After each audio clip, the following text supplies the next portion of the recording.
Welcome back to The Manager, where we explore the inspiring journeys of women navigating life, work, and family with strength and grace. I'm your host, Aimee Rickabus, author of The Manager, Unveiling the Invisible Work and Sparking a Leadership Revolution, now available on Amazon. Today, I'm truly honored to introduce Paige Johnson, co-owner of Mantra Pilates, a vibrant Pilates studio in Orange County. Paige is an exceptional instructor whose energy and warmth light up every class. She's one of my personal favorites. A former competitive gymnast and current gymnastics coach, she brings a wealth of expertise to her work, all while raising her wonderful daughter. We've connected deeply over our shared passion for movement and community. Paige, you've read Chapter 1 of The Manager. To start, what's one invisible task you manage to keep your studio thriving and your family grounded? I think for me, my invisible task would be the energy I bring no matter what I'm going through. I could have 700 things on my plate, but when you show up to class, you're expecting me to be out of 10, not out of 2. And so my invisible work would definitely be maintaining my energy level, maintaining my confidence, being able to inspire you, and taking a deep breath and making you smile and making you walk out of there feeling empowered and healthier and more fit and just happy in general. You do a good job of that. I always walk out of your class and go, okay, I feel like I worked out. There's never a time I walk out of your class and feel like, oh, wow, I should probably go to the gym now. I should probably do something else. No. Please no. I'm like, actually done for the day. Yeah, and maybe the week. But I love it's the best class. Your blend of Pilates, and you've also trained as a physical therapist. So that was my goal in college. I wanted to go into the physical therapy world. And I started applying to schools at the end of college and doing internships. And I worked in a physical therapy, probably 4 or 5 different ones, for about 15 years. Would do that in the morning, coach gymnastics in the evenings. And it was the goal. And then life things happen. My parents got divorced. Funding was short. I started to really look at everything and I was like, I don't really want to start my life $200,000 in debt. And I was making money coaching and I was making money in the physical therapy office. And so I just kept learning and kept using my things I would learn at physical therapy and applying them to my gymnast and their strength and conditioning and their injury prevention techniques. So you've had a very diverse career but always in this physical body space. The body makes sense to me. Yeah. Math problems do not. I would go to school and people would say, what do you want to do? And I could tell you what I didn't want to do for sure. I was like, I don't want to study history. I don't want to be writing English stories. Don't want to be in math class at all.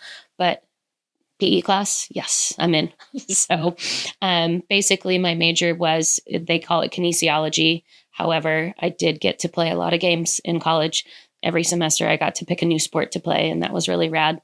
And then development in the child, and I got to play Ring Around the Rosie and Duck Duck Goose and Red Rover.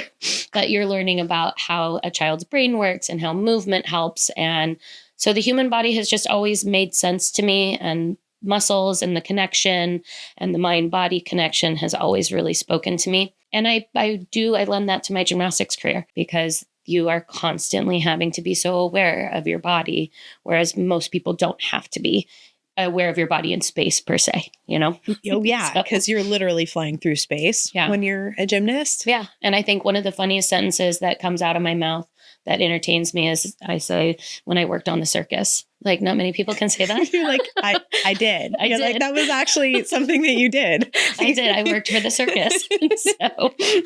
And I got to work with acrobats and the athletes there and help them choreograph little elements. I love the creativity part of the choreography. But I also love helping people feel safe and strong and more stable, because as a gymnast, there were so many times where I was fighting through injuries where each turn hurt a little bit. And so if I can help those people be strong and peaceful in their body to the point where they are confident with what they're doing, it shows in their performance because they're not going out there apprehensive. Yeah. And they're not performing through pain.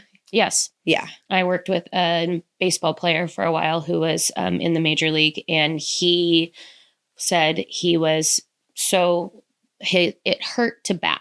And so, but that was his thing. That's why he was being paid millions of dollars to do is get up on that plate and serve up a home run. And it was painful for him, but he had had so much negative association with picking up that bat that we set the bat down for 6 months and he didn't touch it. He got injured. And so he rehabbed with a PT, met me, and we started to just rehab not only his body, but his brain as well. And so we took away all the things that were really bothering him about, holding the bat and swinging and rotation. And we made him stable on both sides. And we worked on his body as a whole versus the one thing he was good at. So much like a pitcher or something like that. And so we have a lot of instability in our bodies as far as being dominant on one arm or one side. And especially for athletes, because you're like, oh, I pitch left or I shoot right, whatever it is, that side gets overworked. So we took him back and he went back and had a last couple great years before he decided to retire. How cool is that? I know. Yeah. I taught him a backflip. And you taught him how to backflip. I did. Which made him even cooler. Yes. Because anyone who can backflip is cool. Mm-hmm. I wish I could. I cannot backflip, but maybe you can teach me that too. I might be a little old to learn to have that new trick. In the water. In the water. Yeah, safe. I can totally do it in the water. In the water, I can do a backflip for sure. We started in the foam pit and he thought that was so great. But I had asked him, like, have you ever done it off of a diving board? He was like, no. I was like, great. Wow. But you want to learn this, and I'm responsible for your $10 million body. And he learned it. He learned it. That's he awesome. Learned it in 3 months. He was incredible. Wow. But we just slowly progressed him, and he was rad. Because sometimes just playing can be so healing too, right? Yes. So maybe he was needed to tap back into how to play again. And he was really funny about it. So when we teach gymnastics or anything, you're, what leg do you want to start with? What leg feels best? And he was like, I want to learn on both legs. So if I taught him a cartwheel on his right, he learned it on his left.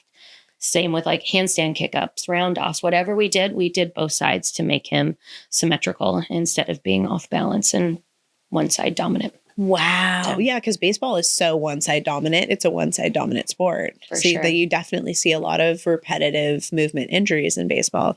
All the time. Yeah, I've got 3 baseball players at home. Make them stable and balanced. Okay, I love that. I'm like, all right, are you taking notes, Dad? There you go. You've had this amazing career, but as you were going through, maybe when you were younger, did you ever notice any patriarchal challenges that we talked through, like in chapter 1, like being underestimated in your journey in the studio as a gymnast, as a mother? Yes, I feel like there are so many labels that we wear. My mom was a great example. So she was an aerobics instructor and she worked for a large corporation. I feel like the fitness industry for so long, because it was associated with weightlifting and bodybuilding, and it wasn't until jazzercise, aerobics, and all of that started to emerge that you saw more females being involved. A lot of the times, as far as personal training is concerned, they were like, well, I need a dude to make me strong and push me. Or guys underestimate what I can do for them because they're already very strong. And so then, I have to humble them just a little bit. But my mom entered as an aerobics instructor, and she was a warrior, and she worked hard, and she really taught me the benefits of hard work and being in an industry where females were just brand new on the scene. I think that was a great lesson for me and a good example of my mom being the one who ran a company, got all 3 girls to all of our separate activities and made sure that all of us were fed and hair done and ready to go. So I think me moving forward, it didn't seem that impossible. I think I get judged by, 1, my blonde curly hair and my bubbly personality. I don't come off as educated and, having all this knowledge in my brain. And until you sit down and really dig in, you're like, oh my gosh, that girl knows some stuff. But I love to be more fun loving and telling the jokes. And that's more me than per se, the very smart and let me give you your anatomy lesson. Honestly, that's what makes your classes so much fun, is that you can only be funny if you're smart. And you are very funny. Very funny. I mean, and you keep us laughing. And I think that's really one of the good distractions in your class, because your class is really, really hard. Yes. And so, when men come into your class, what do you find they're expecting? So it depends on their male ego. Mm-hmm. And I have had it across the board. For example, getting Lawrence in there the first time, he was terrified. He did not want to be embarrassed. He did not want to be looked at. So it took me a while to convince him that you can do this. Or on the opposite end of the spectrum, they come in with a very large ego. And I don't know if the story sounds bad, but I did have one young gentleman come in who was a bodybuilder, and he let me know that bodybuilding, Pilates, 2 separate exercises. If I want an apple, I'm not going to go eat potato chips, 2 different things. And so he came in and wasn't following instructions. He wasn't doing the appropriate tension on the spring, trying to do more. And I finally had to say to him, I understand that you're a bodybuilder, because he would argue with me. Yeah. I know what I'm doing. I'm a bodybuilder. Just let me put the springs on. And I said, but we're in a Pilates class. So we're here to do Pilates, and I need you to listen to me. And so that's when I just made him feel it a little bit. And all the ladies in the class understood the assignment. And I put them down on one yellow where you're having to use balance and stability and no brute strength. And men often don't have as good balance as females do, but not all. You can't stereotype them. But I got all the ladies down in a very light balancing lunge. And I said, everybody hold here. And he was shaking. And he started to come up. I said, no, we're holding. Do you see the ladies? They're not coming up. You can do this. You're a bodybuilder. And I just spoke very calmly. And he was like, I understand now. I understand. I had to humble him a little bit, and bring him down, because I think he underestimated A, the type of workout, B, being a female instructor who maybe even because I'm older than him was like, oh God. These old ladies. And not realizing that sometimes in fitness, less is more. Yeah. Like it's harder to go slower than it is to go faster in Pilates. Correct. Yeah. And it's harder to have less spring tension than it is to have more spring tension. For certain exercises, absolutely. And understanding the difference. And so I think, yes, you get kind of underestimated based on, I own a Pilates studio, and a lot of men will be like, that's so cute. Having a Pilates studio. How sweet. How sweet. How cute is that? So cute. You're like, oh, I make grown women sweat and little tears come down their eyes. And men too. For sure. But like we were talking about with the baseball player, I kept telling him, come take a class. And we finally did. I convinced him to come down, and he brought his wife down, and we worked out, and he said, this is exactly what I need. This is exactly it. But it took some convincing for him to be like, oh, I've been on a reformer. I understand. But when I take that knowledge from the PT office, from my Pilates certification, from all my other certifications, and combine them into one very powerful movement that is very meaningful and very time efficient, it speaks for itself, I feel like. Yeah, no. And I think that's one of the things I love the most about your class is how efficient your workout is. Because I used to go to yoga like 5 or 6 times a week, and I'm actually stronger now. And I only go to your class like once or twice a week, which is, that's a lot of time saved for me. And at this point in my life, time saved is like really, really valuable. It's money earned, baby. It's money in the bank. Yes. Yeah, for sure. Chapter 1 highlights how technology can lighten our load. What's a tool or app you rely on to manage the demands of running Mantra Pilates? My phone. My phone and our software company that we utilize for our booking system and all the things. It does it all for me. But I write my routines on my phone. I answer emails on my phone. I check classes on my phone. I log on to our app, things like that. We do have an app for our studio itself. But that being said, our software company and our software provider that does all the class management and everything for us is super key. But having that phone in my hand, it's my little personal computer.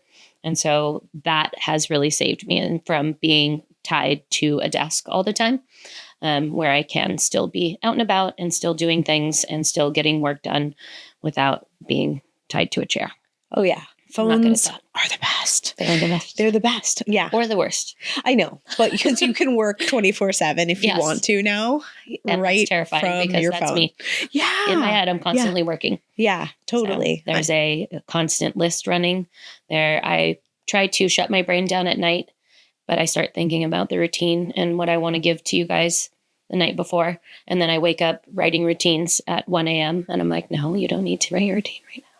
Go back to sleep. Yeah, totally. I actually keep a little pad of paper next to my bed in case I really just want to get up and write it down so I can actually go back to sleep. Yeah. Just in case. Yeah. And it's, it's the other list too. What am I doing today? What's on my calendar? What am I wearing? How am I going to match? Right. Right. All the things run through my head constantly. And I always joke because I'm a terrible sleeper, but I am very efficient in the middle of the night of getting things done and solving world problems. So if people just asked, I have all the answers. They're just to kind of come to you in the middle of the night. No big 2 deal. 2:00 in the morning, it's the best. So, being in the studio, lots of crazy things happen. It's a fishbowl. It's like on a corner and we've got glass all around us. So it's like, I feel like a lot of times the world is watching us, but we're also watching the world. What's one of the craziest things that you've experienced at Mantra? There's so many. Everybody comes in with their own personal story, their own and I have to keep that in mind. And so there's so many things, from things that happen in the parking lot to, like we were talking about earlier, watching a lady go into labor in the parking lot and have to get rushed away, and people tripping and falling right in front of the studio. The kids walking by and watching, the high school kids who go to their classes right there, and the interaction with each human as their own entity throughout the day. Because like we were talking about, everybody comes in with their own little set of baggage from the day, or, excited to see or share, excited to work out, not excited to work out, Right. I get all of it. And then to bring it into one space and create a community feeling in that space when you have people from all different walks of life and political views. And yet somehow when we're in that studio, everybody is just working out and doing Pilates. Yeah, it really is such a community, and we're all together and we're all laughing at your jokes and we're jamming out to your jams. And when you guys get into a routine where you're taking classes at the same time, you become a community. And I think my 5:30 a.m. class, because they see each other so often and it's early in the morning, I have a group of ladies who they call themselves Pilates and Pinot. And they have become really good friends outside of the studio. And I don't think they would have ever in the outside world been friends other than their connection inside the studio. And so to see those friendships grow and develop based on a product that I'm serving is pretty cool. That is amazing. Yeah, because it's kind of like being in the military together, honestly. Your class is boot camp. I equate it to gymnastics. Your gymnastics team is your own little bubble, and like in one of your previous podcasts, you had talked about you didn't have a sorority. You weren't in a sorority, and neither was I. My gymnastics team was my sorority all the way through my life. You found your people there and who you really related to. And I think it speaks, like my daughter did gymnastics too, and watching her still have these friendships from when she was 5, 6 years old, and keeping up with these girls and having that as a little sense of community, and she would say, my friends at school just don't get it, because I'm always at gym and soccer practice is only an hour, but gymnastics is 4. And so they don't get it. They don't get how hard gymnastics is and how much time it is. But she had her people at gymnastics. It's right. Athletics is another way to build community. Mm-hmm. Like it's another way for us to build community as women and as men. And if people are looking to make friends, like maybe look at joining some kind of gym. Yes. If you're looking to make friends, create a routine around your exercise and you will meet people. For sure. Yeah. Definitely. And it's your happy place. Yeah. It's different than going out and meeting somebody in a bar under a situation where you may have not be yourself. Right. With less inhibitions. So, but when you're bonding over, the grit and the pain that you're going through in class, that momentary pain that then turns into just an endorphin rush later. Exactly. Yeah, I love that. And I love that angle on building community through athletics.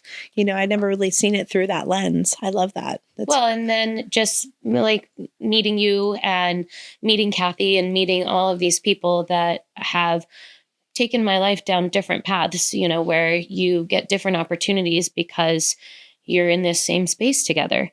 And so, and meeting all of these amazing women who have forged their own paths and have worked really hard and been the best at what they do. And it's inspiring. And I love to dig deep because I could be that instructor that just teaches the class and lets them walk out the door. But I always want to get to know people and what they do. And so I do. I ask a lot of questions, what do you do for work? How many kids do you have? How do you do that? I ask a lot of questions because you are part of my community and you do, it's not just about the monetary investment you're making in my studio. It's about feeling special when you walk in that door and being part of something that's a little bit bigger than yourself. And it shows, it really does. I think that's why Mantra made it. We went through COVID and you guys came out even stronger. I think so. Yeah. I think because we had to pivot so hard. And I was telling you before, I went into single mom panic mode. I was raising my kid by myself. She was 14, turning 15. We closed on St. Patrick's Day. And I was like, this is not real. I had just invested. I had just signed the paperwork and here I'm no longer going to be making money. And there were so many unknowns. And I called Kathy and I said, I'm going to head to the studio and I'm going to do what they were already doing in New York. I said, I'm going to do an Instagram live. And she goes, well, Paige, not everybody has machines at home. And I said, no. I said, I do mat Pilates. Like I have other talents, not just on the machine. So I'm going to do a workout. And she was like, okay. So I called our IT guy and I said, what do I do? And so he put us on our studio's Instagram live. And then I also co-recorded it on mine. And then from there, we both were like, you know what? We could transfer all of our content onto the floor so that they can still have a workout that they can stream into their living room with things they have at home. That's exactly what I did. And it started just me being in that studio, and I was filming like 4 or 5 workouts a day. And then we got some of the girls from Florida involved. And then we got some of the Orange County girls involved, and everybody got really creative. And I thought it was really cool. Like, you don't have weights because you remember, like, you couldn't order weights. You couldn't get them anywhere. No, you couldn't, because everybody wanted to have a home gym all of a sudden. Right. And so we did wine bottles. I did a full workout holding wine bottles and here's your weights, because everybody was also drinking wine at the time. That's true. There was a lot of wine drinking, so it was very convenient. Yes. Yeah. So we got creative, and we had so many generous members who still paid their memberships and said, I'm going to help see you guys through this. And then we started this other platform, and I actually had people from like all over the country tuning into our little live streaming videos, which was really cool. So yeah, it was a pivot and a learning lesson, but I was so afraid I'm 47 years old at this point and I'm going to have to go live with my mom because I won't be able to pay rent. What am I going to do? You went into panic mode, and my poor daughter, I was like, this is not an opportunity to sit in bed. I was like, you get up, you get dressed like you're going to school. I'd make her sit at the desk and open her computer when the bell rang, and I went into like panic mode. And the more I could keep things the same, but change it to make it fit that narrative in that moment, the more secure I felt. Yeah. So it was such a big time. Everybody had to pivot, and everyone who succeeded had made a really good pivot during that time because, we all had to make changes. Yeah. So you guys made it, and you really were able to further build the community. I feel like Mantra is even stronger now than it was pre-COVID. I do too. Yeah. I mean, the classes are so full, I can barely get in, Paige. Seriously, honestly. And I keep opening more. I just need more qualified instructors. I know, but it takes a while to train people Properly. Yeah. Yeah. So, you want to have the knowledge because you are operating on a machine where it requires balance. It requires strength. It requires, how do I progress and regress this exercise to make it fit? So somebody who walks in and says, my shoulder is bugging me or my back hurts, my knee is really bothering. I, as an instructor, have to be able to look at their body mechanics in a group fitness setting without being able to see them one-on-one and be like, okay, how can I make this work for them in this moment? And so it does. It takes a lot more than just a quick weekend course to become a good instructor. And you can tell the good ones from the ones that haven't spent a lot of time investing in their craft. Yeah. And I think when you invest in yourself and your craft, that it is very apparent in what you do. Oh, yeah, definitely. Your classes are always full, and it's because you're the best of the best. The best of the best. Rising up for me is also about showing up. And not just showing up, but giving it your 100%. And I laugh to myself because my brother-in-law always says there's no such thing as 110%. You're either giving 100% or you're not. And so he would laugh when coaches would say, you need to give 110%. So it's about showing up and giving the best of yourself in those moments. But at every turn, I am trying to learn to provide better for my clients, to be a better instructor. I don't think the learning stops. I think you need to be able to evolve and adjust based on your clientele.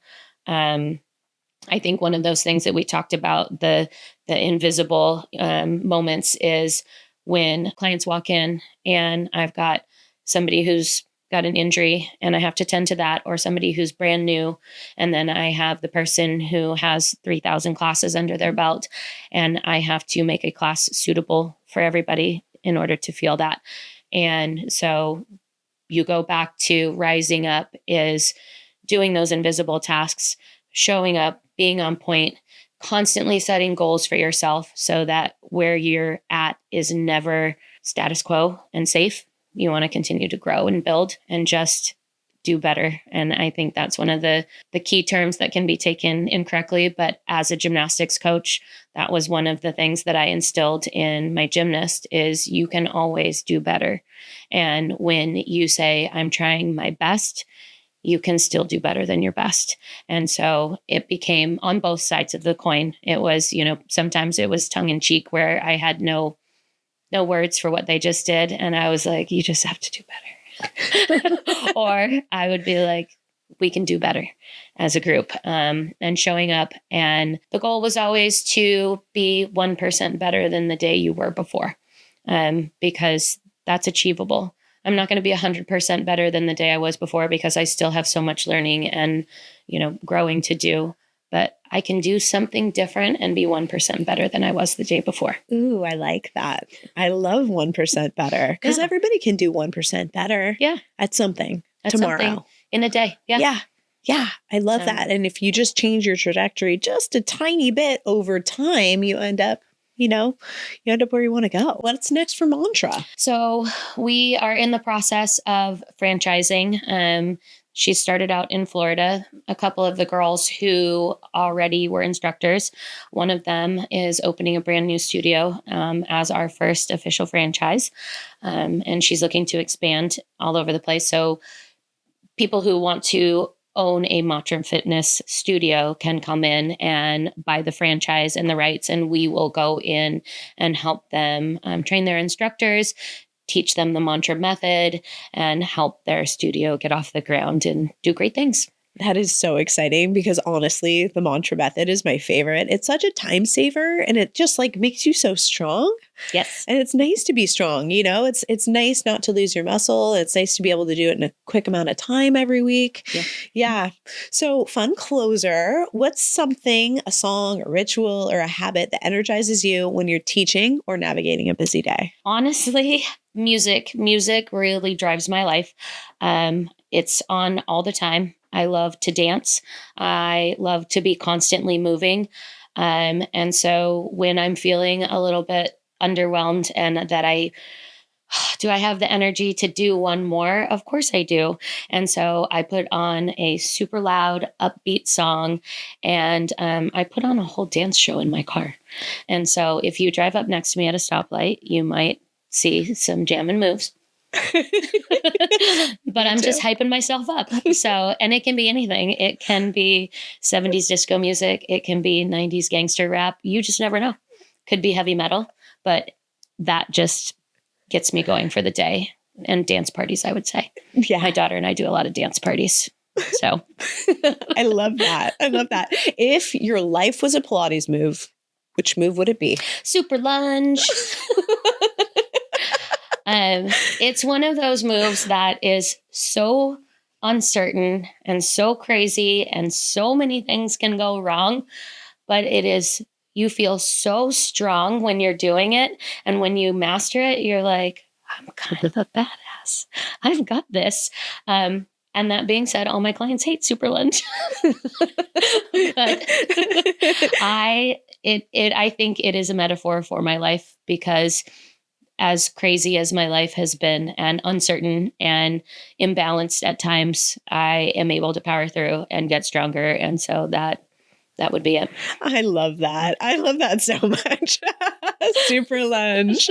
Well, thank you so much for coming down here today and spending your time with me. I love being with you. Well, good. And I look forward to collaborating with you on whatever you want to collaborate on. Yes. You know? Books. Let's do this. I love this. And congratulations on your book. I'm so excited. I can't wait.